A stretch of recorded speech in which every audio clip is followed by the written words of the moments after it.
আজকে দৌলতিয়া ঘাটে একটা বাস সোজা পড়ে গেছে নদীতে। মাত্র 30 সেকেন্ড আগেও কি এই লোকরা জানতো যে একটু পরে আমি লাশ হয়ে যাব? কেউ জানতো না।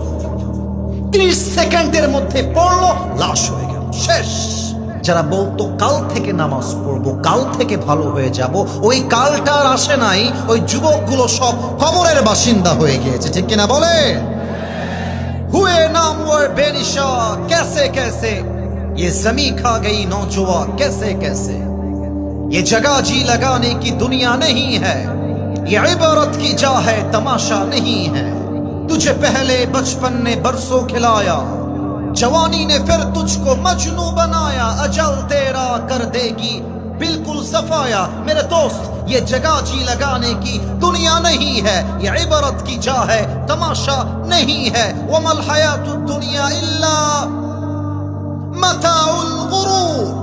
এই দুনিয়ার জীবনটা চাকচিক্যতা আর ধোঁকা ছাড়া কিছুই হতে পারে না, ঠিক কিনা বলে?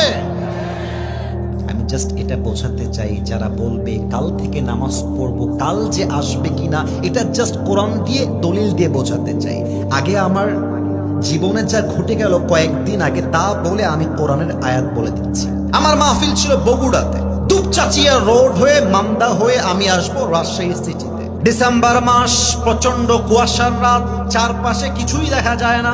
বিশাল লম্বা লাইট দিয়ে, পাওয়ারফুল লাইট দিয়ে রাস্তায় আমার গাড়ি চলতেছে। রাত আনুমানিক বাজে 1 থেকে 2টা। গাড়ি চলতেছে আমার 80 কিংবা 100-তে, যদিও কুয়াশার রাত, বাট রাস্তায় যেহেতু আমাদের লাইট আছে পাওয়ারফুল, আমরা চলতেছি গাড়ির লাইনে।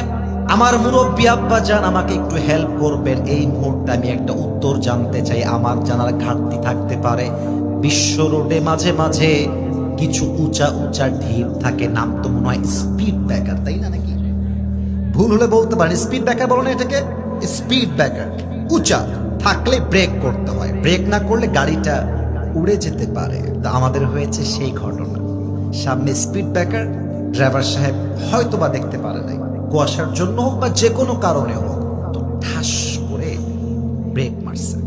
এক ব্রেকে সিট থেকে আমি লাফ দিয়ে উঁচুতে উঠে গেছি, জাস্ট লাইক আমার মাথাটা গাড়ির ছাদে লেগে যাবে, এতটা উঁচুতে আমি উঠে গেছি। এক ব্রেকে গাড়িটা জাস্ট পড়ে যাবে ডান দিকে, বাট আল্লাহ তাআলা আমাদেরকে বাঁচাবেন বলে গাড়িটা রাস্তাতেই এসে পড়েছে। আমি যখন বেঁচে গেলাম জানে প্রাণে, আমি জাস্ট একটা কথা ভাবলাম মনে মনে, আমি যদি আজকে এখানে শেষ হয়ে যেতাম, নওগাঁর সব মানুষ আসতো, সে বলতে এটা তো আসিফ হুজুরের লাশ পড়ে আছে, চলো বাসা।